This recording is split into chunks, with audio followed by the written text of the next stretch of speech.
भागवती गंगा परिवार में आप सभी का बहुत बहुत स्वागत है। मित्रों, जैसा कि आप सभी को पहले से ही जानकारी है कि इस चैनल पर हम सभी मिलकर के श्रीमद् भागवत ज्ञान यज्ञ की जो साप्ताहिक गंगा कलकल करके बहती है, उसको हम जगह जगह जाकर ग्रामीण अंचलों में, पूरे भारतवर्ष में, पूरे विश्व में कैसे इसका प्रचार प्रसार करें, कैसे इस कथा को गाना सीखें, इसकी तैयारी इस चैनल पर कर रहे हैं। और मैं समय अनुसार अपने कार्यों में से थोड़ा सा समय निकाल कर कैसे भी न कैसे आपको वीडियो उपलब्ध करा रहा हूँ मेहनत करके। मुझे आशा है कि आप लोग वीडियो को सुनते भी होंगे और साथ ही साथ डायरी बना रहे हैं, क्योंकि मैं विद श्लोक और बहुत ही अच्छे से जितना बन सकता है उतना व्याख्या करके आपको चैप्टर बाय चैप्टर कथा तैयार करा रहा हूँ। मुझे लगता है कि इससे सरल और इतने आसान तरीके से आपको कोई भी इतने अच्छे तरीके से कथा नहीं तैयार करा सकता है। तो आप लोग बस मेहनत करते रहें और साथ ही साथ वीडियो को लाइक्स और कमेंट भी करें और वीडियो को शेयर किया करें अपने लोगों में और अपने ग्रुप्स में, अपने फेसबुक पर। और अधिक से अधिक जो भी चैनल पर नए आए चैनल को सब्सक्राइब करें और निःशुल्क भागवत कथा की तैयारी आप इस चैनल पर करें। और साथ ही साथ ज्ञानवर्धक कुछ विषयों पर भी हम वीडियो अपलोड करते रहते हैं, उनसे भी अच्छी जानकारियाँ आप धर्म के प्रति, अपने संस्कृति के प्रति जान सकते हैं जानकारियाँ। तो उसके लिए हमारे चैनल पर जुड़े रहिए। आप सभी का बहुत बहुत पुनः स्वागत है। आइए अब हम लोग द्वितीय दिवस की कथा विराम की ओर हैं कि द्वितीय दिवस की कथा कैसे बोलें। अब ये विराम की ओर है। द्वितीय दिवस की कथा में हम केवल परीक्षित जन्म तक की ही कथा बोलेंगे। अब परीक्षित जी ने किस प्रकार शासन किया, कैसे कली का आगमन हुआ, ये सब हम कथाएं तृतीय दिवस में बोलते हैं। तो आज विराम की ओर लास्ट पार्ट बना रहे हैं। तो द्वितीय दिवस की कथा कैसे बोलें, पार्ट 8 तक शायद आपको मिल गया है, 9 तक, ये शायद 10वां पार्ट होगा इसका, मैं भूल रहा हूँ, मुझे याद नहीं है। खैर जो भी हो, तो आइए उसमें हम सभी प्रवेश करते हैं। प्रथम स्कंद का 10वां अध्याय। जब भगवान श्री कृष्ण ने उत्तरा के गर्भ में जाकर परीक्षित की रक्षा की, पितामह भीष्म को जाकर दर्शन दिए और पितामह ने स्तुति करते करते अपने आत्मा को परमात्मा के अंदर समाहित कर दिया। तो इस प्रकार से यह दृश्य देख करके युधिष्ठिर इत्यादि सभी पांडवों ने पितामह भीष्म की अंत्येष्टि क्रिया की। और तदोपरांत में भगवान श्री कृष्ण ने सभी हस्तिनापुर वासियों से कहा, बहुत दिन मुझे द्वारिका से हस्तिनापुर आए हुए हो गए, युद्ध भी पूर्ण विराम हो गया, अब मुझे अपनी द्वारिकापुरी की ओर चलना चाहिए। मेरे द्वारिकावासी मेरी याद करते होंगे। सभी से विदा लेकर के भगवान आज रथ पर सवार होकर हस्तिनापुर से द्वारिकापुरी की ओर प्रस्थान किए। आरूरोह रथम कैश्चित् परिष्वक्तोऽभिवादितः सुभद्रा द्रौपदी कुंती विराट तनया तथा। श्लोक संख्या 8 में आप यहाँ बताएंगे कि जब भगवान हस्तिनापुर से द्वारिकापुरी की ओर चले, रथ पर सवार हुए, तो जिन पांडवों ने कृष्ण को अपना बल माना था, जिनके वजह से पांडवों को विजयश्री मिली, जिनकी वजह से पांडवों का जीवन था, वो थे गोविंद। जिनकी वजह से हम जी रहे हैं, जिनकी वजह से हम चल रहे हैं, जिनकी वजह से प्रत्येक कार्य कर रहे हैं, उन्हीं का विछोह जब जीवन में जीव के हो जाता है तो फिर ऐसा लगता न मानो शरीर रह गया और प्राण कोई ले गया। आज सुभद्रा, द्रौपदी, कुंती, सभी पांडव इत्यादि जो भी हैं, उनसे रहा नहीं गया। भगवान को रथ पर आरूढ़ होते देखकर वह मूर्छित हो गए और मूर्छित होकर के पृथ्वी पर गिर गए, विलाप करने लगे। किंतु धीरे धीरे भगवान ने अपने रथ को आगे बढ़ाया और सभी लोग टकटकी लगा करके फूलों की वृष्टि कर रहे हैं और भगवान पांडवों से विदा लेकर के धीरे धीरे अब जो हैं अपने हस्तिनापुर की ओर से अब द्वारकापुरी की ओर प्रस्थान किए। भगवान द्वारका पहुँचे। ऊंची ऊंची अटारियों पर बहुत सी स्त्रियां भगवान का सम्मान कर रही थीं, पुष्पों की वृष्टि कर रही थीं। भगवान का बड़ा सत्कार हुआ द्वारिकापुरी में। भगवान वहाँ के राजा हैं, द्वारिकाधीश हैं, किंतु भगवान ने अपने संस्कार कभी नहीं भूले, भगवान ने देश की संस्कृति नहीं भूली। और यही हम सबका भी परम कर्तव्य है। हम भारत जैसे देश में जन्म लिए हैं, हम प्राच्यवादी हैं, ना कि हम पाश्चात्यवादी हैं। हम अंग्रेज़ों के गुलाम न थे न हैं। हमने पाश्चात्यवाद को भगा करके प्राच्यवाद को अपनाया और अपने देश की संस्कृति का परचम विश्व में स्थापित किया। तो वो हमारी संस्कृति का परिचय देना भगवान कृष्ण भी कभी नहीं भूले। भले ही कहने को द्वारकाधीश हैं, भले ही उन्होंने महाभारत का युद्ध अपने बल पर जिताया है पांडवों को, किंतु जिस समय हस्तिनापुर से भगवान श्री कृष्ण द्वारकापुरी आए, सर्वप्रथम जब महल में प्रवेश किए तो अपने माता पिता सातों माताओं से जाकर के आदरपूर्वक मिले और सभी को चरण स्पर्श कर प्रणाम किया। 28वें नंबर के श्लोक में श्री सुखदेव भगवान सुना रहे हैं परीक्षित को यही बात, और ये सूत भगवान सौनकादिक मुनियों को कहते हैं कि द्वारका में आकर भगवान ने किस प्रकार से अपने संस्कृति का परिचय दिया। प्रविष्टस्तु गृहं पित्रोः परिष्वक्तः स्वमातृभिः वंदे शीर्षा सप्त देवकी प्रमुखा मुदा। भगवान जब प्रविष्ट हुए अपने गृह में, अपने घर में, तो सबसे पहले वंदन किया, प्रणाम किया देवकी आदि सातों प्रमुख माताओं को और अपने पिताश्री को प्रणाम किया। यही भारतीय संस्कृति है। इस भारतीय संस्कृति से हमको कुछ सीखना चाहिए। हम कितने भी बड़े हो जाएं, कितने भी पदाधिकारी बन जाएं, कितना भी बड़ा उच्च शासन हमको क्यों ना मिल जाए, पर अपना आदर, अपने गुरुओं के प्रति श्रद्धा, अपने आचार्यों के प्रति श्रद्धा, अपने माता पिता के प्रति कर्तव्य को हमको नहीं भूलना चाहिए। हमको भगवान ने जन्म दिया तो हमारे जो परम कर्तव्य हैं उनका हमको भान बना रहे तो समझ लें कि हम बिल्कुल सत्पथ पर चल रहे हैं। और अपने कर्तव्यों से जो विस्मृत हो जाता है वो कितना भी बड़ा हो जाए पर वह बड़ा नहीं कहलाता। और भगवान श्री कृष्ण इतने बड़े द्वारकाधीश होकर के सभी को प्रणाम किए। मुझे एक श्लोक याद आता है कि वास्तविक में हर कोई व्यक्ति किसी के सामने झुककर प्रणाम नहीं कर सकता। अक्सर मैंने कलयुग में देखा है कि कली के प्रभाव से जब मति में कुमति आती है, गोस्वामी जी कहते हैं जहाँ सुमति तहाँ कुमपति ना, जहाँ सुमति तहाँ संपत्ति नाना और जहाँ कुमति तहाँ विपत्ति निदाना। जहाँ सुमति है, जहाँ अच्छी बुद्धि है, जहाँ अच्छे लोगों का संग है, वहाँ क्या होता है, सुमति होती है, जहाँ अच्छे लोगों का संग होता है। लेकिन अच्छे लोगों का संग मिलता ही नहीं है। और वास्तविक में जिनको अच्छे लोगों का संग मिलता है वह हर देश काल परिस्थिति में सभी का सम्मान करना कदापि नहीं भूलते हैं। और सम्मान करना उन्हीं को आता है जिन्होंने भारतीय संस्कृति को जीवन में अपनाया हो। एक श्लोक बड़ा सुंदर याद आता है, शुष्क काष्ठानि मूर्खाश्च न नमन्ति कदाचनः नमन्ति फलिनो वृक्षाः नमन्ति गुणिनो जनाः। शुष्क काष्ठानि मूर्खाश्च, जिस प्रकार से आपने एक वृक्ष को देखा तो एक वृक्ष पर एक भी फल नहीं है, एक भी हरा पत्ता नहीं है, वो वृक्ष एकदम सूख गया। तो आप देखेंगे कि यदि जिस वृक्ष पर पत्ते नहीं, फल नहीं, फूल नहीं, उसकी टहनी को झुकाएंगे तो वो झुकेगी नहीं। वो उसका स्वभाव है कि सूखी लकड़ी टूट जाएगी पर झुकेगी नहीं। तो जिस प्रकार से शुष्क काष्ठानि मूर्खाश्च, कभी भी सूखी लकड़ी झुकती नहीं, बीच से टूट ही जाती है जब उस पर बल का प्रयोग होता है। इसी भांति मूर्खाश्च, इसी भांति मूर्ख भी व्यक्ति जो है वो किसी के सामने कभी भी झुकता नहीं है। न नमन्ति कदाचनः, मूर्ख व्यक्ति भी किसी को प्रणाम नहीं करता। कैसे नहीं करता, किस प्रकार, तो कहते नमन्ति फलिनो वृक्षाः, जिस प्रकार से जिस वृक्ष की डाली पर अधिक फल होते हैं, अधिक पत्ते होते हैं, अधिक पुष्प होते हैं, वो आप देखिएगा स्वतः से वो वृक्ष अपने आप में झुका हुआ दिखाई देगा।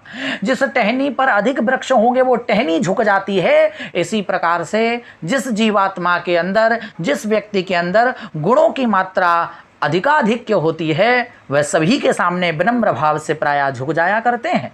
किंतु जिनके अंदर गुण है ही नहीं वो क्या करते हैं, शुष्क काष्ठानि, जिस प्रकार से सूखी लकड़ी झुकती नहीं, टूट जाती है, इसी भांति वो भी अपने घमंड में, अपने अभिमान में टूटना पसंद करते हैं पर झुकना पसंद नहीं करते। नमन्ति गुणिनो जनाः, गुणी व्यक्ति सदैव झुक जाता है और दुर्गुणी झुकता नहीं, अभिमान बस टूट जाता है, अहंकार के अग्नि में जल जाता, नष्ट हो जाता है, किंतु कदापि अपने संस्कृति का भान उसको नहीं रहता और वो अपना सर्वनाश कर लेता है। तो इस श्लोक से, इस कथानक से, इस भगवान के कथा से हम जीवों को एक ही प्रेरणा मिलती है कि जब जगत गुरु होकर कृष्णम वंदे जगत गुरुम, जब वो भगवान योगी राज राजाधिराज भी अपने माता पिता, अपने गुरुजनों को सम्मान देना नहीं भूले, तो भारतीय संस्कृति से बंधे हुए इस जीवन में हमें भी अपनी संस्कृति को भूलना नहीं चाहिए। प्रिय बंधुओं, इस प्रकार से जब भगवान श्री कृष्ण अपने माता पिता को प्रणाम किए और इसके उपरांत में बहुत दिनों तक यहाँ पर विराजमान रहे, द्वारकापुरी में बहुत दिनों तक आनंद किया। फिर एक समय सूचना मिली। क्या सूचना मिली? शौनकादिक भगवान सूत जी से कहते हैं, गुरुदेव आपने वो प्रसंग छोड़ दिया कि जब अश्वत्थामा ने उत्तरा के गर्भ में ब्रह्मास्त्र छोड़ा था, तो जिस बालक की रक्षा गोविंद ने की उसका जन्म कैसे हुआ? तो यहाँ पर सूत भगवान ने परीक्षित के जन्म की कथा सुनाई और किस प्रकार परीक्षित का जन्म हुआ और किस प्रकार से भगवान पुनः परीक्षित के जन्म का वाक्य सुन करके द्वारिका से हस्तिनापुर आए ससम्मान। तो ये कथा सूत जी ने सुनाई। कहते हैं 12 अध्याय में प्रथम स्कंद में परीक्षित जी का जन्म का जब विषय शौनकादिक मुनियों ने पूछा, तब प्रसन्नचित होकर के श्री सूत भगवान कहते, तस्य जन्म महाबुद्धेः तस्य जन्म महाबुद्धेः कर्माणि च महात्मनः निधनं च यथैवासीत् सप्रेत्य गतवान् यथा। तो श्री भगवान सूत जी कहते, हे शौनकादिक मुनियों, अब मैं तुम्हें परीक्षित के जन्म की कथा को सुनाता हूँ, उसको तुम एकाग्र मन से ध्यान चित्त होकर के सुनो। कहते हैं कि ग्रहों के अनुकूल समय आने पर ततः सर्वगुणोर्दक ही सानुकूल ग्रहोदये यज्ञे वंशधरः पांडोर भूयः पांडुरि वौजिषा। ग्रहों के अनुकूल होने पर जिस बालक की रक्षा भगवान ने उत्तरा के गर्भ में की थी, ग्रहों के अनुकूल होने पर आज उसी बालक ने हस्तिनापुर में जन्म लिया। और जब उसी बालक ने हस्तिनापुर में जन्म लिया और जन्म लेते ही पालथी मार कर बैठ गया, और जब पालथी मार कर बैठ गया, इधर उधर चारों ओर टकटकी लगाकर सभी को देखने लगा। ऐसा लगता था न जाने परीक्षित कितने जन्मों से इन सभी को जानते हैं। और कहीं न कहीं एक भाव ये भी है कि परीक्षित टकटकी लगाकर मौन होकर केवल यही देख रहे थे, जिन गोविंद ने गर्भ में जाकर के सूक्ष्म रूप में मेरी रक्षा की। भले ही भगवान का शरीर सूक्ष्म था, पर जिन भगवान के 4 हाथ थे, चारों हाथों में शंख चक्र गदा और पद्म था, जो भगवान गले में वनमाला पहने हुए विभूषित हो रहे थे, ऐसे भगवान ने उस ब्रह्मास्त्र को अपने गदा के प्रहार से नष्ट कर दिया और मेरी रक्षा की थी। वो भगवान जन्म के बाद मुझे बाहर दिखाई क्यों नहीं देते? न जानो उन सभी लोगों के बीच में परीक्षित अपने गोविंद को ढूंढ रहे थे। कहते हैं परीक्षित के जन्म के समय अनेक ब्राह्मणों ने जब समाचार सुना तो सारे ब्राह्मण आशीर्वाद देने आए और ब्राह्मणों ने आशीर्वाद देते हुए परीक्षित का नामकरण किया। और परीक्षित जी का नामकरण संस्कार जब हुआ तो यहाँ पर कहते हैं परीक्षित तो नाम इनका रखा ही गया, किंतु गर्भ में ही इनको भगवान के दर्शन हो गए। इसीलिए ब्राह्मण कहते हैं तस्मान नामना विष्णुराता इति लोके बृहत्स्रवाः। गर्भ में ही भगवान गोविंद के दर्शन करने के कारण इनका एक नाम ब्राह्मणों ने विष्णुरात रख दिया। बोलिए विष्णुरात भगवान की जय हो। तो इस प्रकार से विष्णुरात अर्थात परीक्षित जी का जन्म हुआ। इधर कहते हैं कि परीक्षित के जन्म पर भगवान श्री कृष्ण भी द्वारकापुरी से हस्तिनापुर चल कर के आए। बहुत सारे बधाइयों के लिए नाना प्रकार के मेवा इत्यादि लेकर के, वस्त्र इत्यादि लेकर के आए और वह सब भेंट दिया। पांडवों ने भी भगवान का बड़ा स्वागत किया, बड़ा सत्कार किया और परीक्षित के जन्म का उत्सव कई दिनों तक चला। इसके उपरांत में भगवान ने कहा अब मुझे पुनः द्वारकापुरी जाना चाहिए, सभी मेरी प्रतीक्षा कर रहे होंगे। युधिष्ठिर जी ने बहुत सारा धन इत्यादि दे करके भगवान श्री कृष्ण को विदा किया।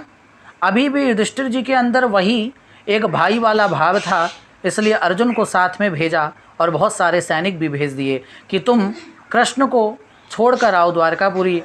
मध्य मार्ग में बहुत सारे डाकू चोर इत्यादि रहते हैं, कहीं कृष्ण से उनका धन हरण ना कर लें, छीन ना लें।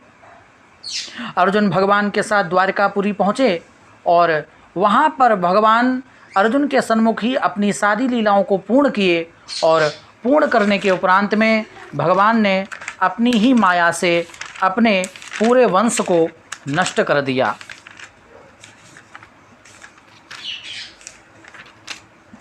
और किस प्रकार से जितने भी यदुवंशी थे वो सभी एक एक करके मारे गए, और जितने भी यदुवंशी थे वो सब आपस में मर गए। भगवान श्री कृष्ण ने भी देखते देखते अपनी लीला को समाप्त किया और अपने स्वधाम गमन हो गए।